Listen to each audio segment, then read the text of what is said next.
సింహవాహనంపై యోగా నరసింహుడి అలంకారంలో శ్రీ కళ్యాణ వెంకటేశ్వర స్వామి. తిరుపతి శ్రీనివాస మంగాపురం శ్రీ కళ్యాణ వెంకటేశ్వర స్వామి వారి వార్షిక బ్రహ్మోత్సవాలు అంగరంగ వైభవంగా జరుగుతున్నాయి. ఇందులో భాగంగా అనంత తేజోమూర్తి అయిన శ్రీనివాసుడు యోగా నరసింహుడి అలంకారంలో సింహవాహనంపై భక్తులకు దర్శనమిచ్చారు. వాహనం ముందు వృషభాలు, గజరాజులు నడుస్తుండగా భక్తజన బృందాల చెక్కభజనలు, కోలాటలతో స్వామివారిని కీర్తిస్తుండగా మంగళ వాయిద్యాల నడుమ స్వామివారి వాహన సేవ ఎంతో కోలాహలంగా జరిగింది. భక్తులు అడుగడుగునా కర్పూర హారతులు సమర్పించి స్వామివారిని దర్శించుకున్నారు. శ్రీ కళ్యాణ వెంకటేశ్వర స్వామి ఇవాళ దుష్ట శిక్షణ, శిక్ష రక్షణ కోసం సింహవాహనాన్ని అధిరోహించారు. సింహం పరాక్రమానికి, ధైర్యానికి, తేజస్సుకు, ఆధిపత్యానికి, మహాధ్వనికి సంకేతం. సింహరూప దర్శనంతో పైన పేర్కొన్న శక్తులన్నీ చైతన్యవంతమవుతాయి. సోమరితనం నశించి పట్టుదలతో ప్రవర్తించి విజయస్ఫూర్తి సిద్ధిస్తుంది. అజ్ఞానంతో ప్రవర్తించే దుష్టులను హరించడంలో నేను, నా వాహనమైన సింహము సమాన ప్రయత్నంలో ఉంటామని ఈ సింహవాహనోత్సవం ద్వారా శ్రీవారు భక్తకోటికి తెలియజెబుతున్నారు.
నమో జావత్యాయ నమో వర్ష్యాయ జారుణాయ నమః తపస్సురాయ నమః భీమాయ నమస్తు శిక్షయద్వీరాయ సమరుద్రప్రణీతో శంఖముఖమాన ఉచ్చితం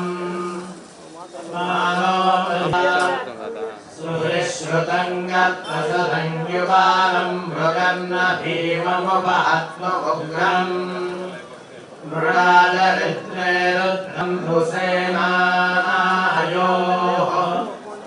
అవస్థిరా భగవద్భ్యస్తనుష్వమీర్వశోకాయసాన